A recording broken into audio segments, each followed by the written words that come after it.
Have you ever wished for wings that were not your own? Wider, stronger, higher.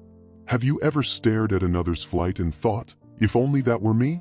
This is the story of a sparrow who envied the eagle, and one choice would change everything. The sparrow lived in a valley where the sky was a theater.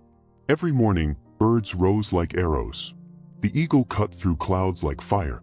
The sparrow fluttered low among branches. But envy grew in his chest like a storm. I want wings like his. I want his sky. If you have ever looked at someone else's life and felt small, hit like, so another dreamer finds this wisdom. The sparrow followed the eagle one dawn. He watched him rise on mountain winds, wings spread like banners. The eagle's shadow crossed rivers, cliffs, forests. The sparrow beat his wings harder. He strained. He gasped. But his chest burned, his breath broke. The sky shook him down like a storm. He crashed into a cracked stone near the cliffside. The stone whispered, glowing in sunlight, "Envy is a weight. It breaks what it cannot carry." One day, the sparrow found a fallen eagle feather. Long, sharp, golden in the sun. He tied it to his wing with a blade of grass. "Now I will be mighty," he thought. But when he flew, the feather dragged him sideways. It did not lift him. It pulled him. Every borrowed feather bent him lower. The sparrow wept. "My wings are too small. My life is too plain." That evening, the sparrow perched near an oak. An old owl sat there, eyes calm as lanterns. "Why are you heavy, little one?" the owl asked. "I am cursed," the sparrow said. "My wings are not the eagle's. My flight is not his." The owl studied him.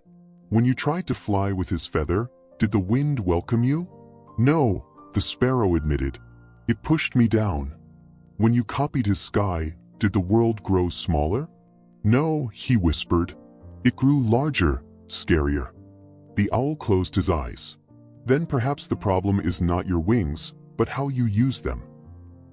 The next morning, the sparrow looked at his own wings. Plain, brown, small, but they had never betrayed him.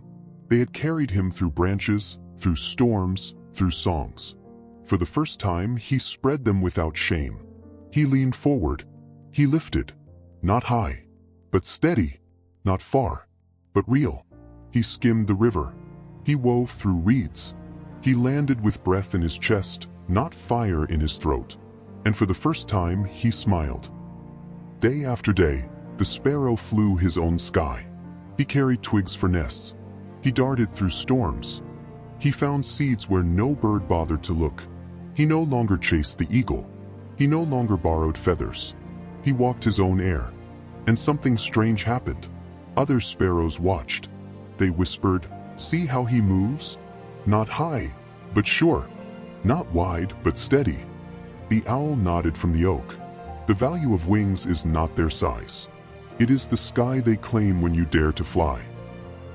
So, friend, what one word will you hold when envy tries to steal your joy? Enough? Steady? Courage? Drop your word in the comments. Then tap hype, not for me, but for the next struggler who needs to know today that your wings are enough when you use them. Hype it forward, so someone else in the dark finds this light. Comparison is a lie. It takes your eyes from your wings and fixes them on another's. But your flight was never built to be theirs. It was built to be yours. So remember this truth. A small sparrow flying steady is worth more than an eagle's feather that drags you down. Your sky is not too small. Your wings are not too plain. You are enough, not when you copy, but when you begin. Like, subscribe to Rise Remember Tales for more wisdom, real change every day. And share this with someone who is drowning in comparison instead of flying their own sky. Because borrowed feathers don't lift you. Only your own wings will.